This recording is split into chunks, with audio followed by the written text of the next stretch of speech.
red moon, blue moon, one moon, no moon. David W. Cerny, Reuters. On the night of Jan. 31, it doesn't matter what you're doing, you owe it to yourself to gaze at the sky. When you do, you will be treated to both a visible supermoon, what we call a moon at its closest orbital point to Earth, and a total lunar eclipse. The celestial coincidence hasn't happened in more than 150 years. That means there were people who lived and died on this Earth without ever having had a chance to see this phenomenon, which won't reappear again for another decade. This supermoon also happens to be the final one in a supermoon trilogy, the first two of which appeared on Deck 3 and Jan. 1 as the second moon of the month. It earns the title of a blue moon as well. And get ready for the blood moon, the moon on the night of Jan. 31 is by a combination of low probabilities, exceedingly rare. Visible supermoons appear 14% bigger and 30% brighter than moons that occur at the farthest point in the moon's orbit.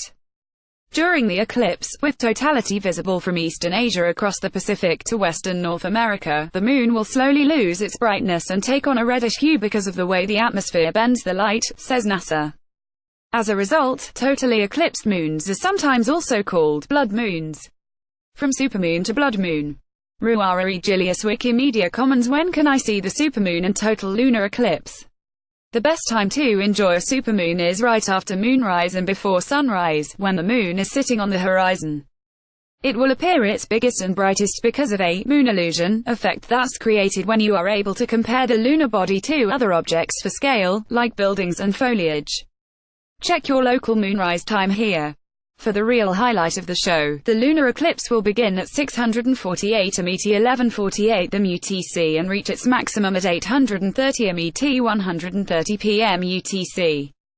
Viewers from Eastern Asia, the Pacific, and Western North America will get the best view, but viewers in Eastern North America and Europe will also catch a partial eclipse. Here's an interactive map of where you will be able to see the eclipse. Can I see the supermoon and lunar eclipse without going outside? If it's too cloudy, or too cold, or you aren't in the path of totality, there are options to view the celestial event. The Virtual Telescope project provides a live of the supermoon's eclipse over Rome's skyline, beginning at 630 MET 1130 UTC. What's the best way to photograph the lunar eclipse? To take a picture of the supermoon or the lunar eclipse with a smartphone, tap on the moon on the screen and hold your finger in place to lock the camera's focus. Then adjust the exposure slider that appears next to your finger to get the right balance of light for your shot.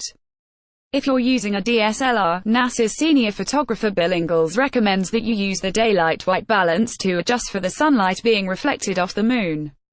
He says that it's important to keep in mind that the moon is a moving object. It's a balancing act between trying to get the right exposure and realizing that the shutter speed typically needs to be a lot faster.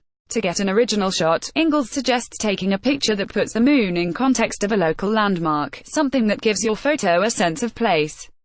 Don't make the mistake of photographing the moon by itself with no reference to anything, say Ingalls. Everyone will get that shot.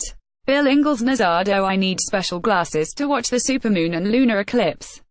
Unlike the solar eclipse, the supermoon and the lunar eclipse are safe to view with the naked eye. There's nothing to worry about if you find yourself enthralled and staring up into the sky for a very long time.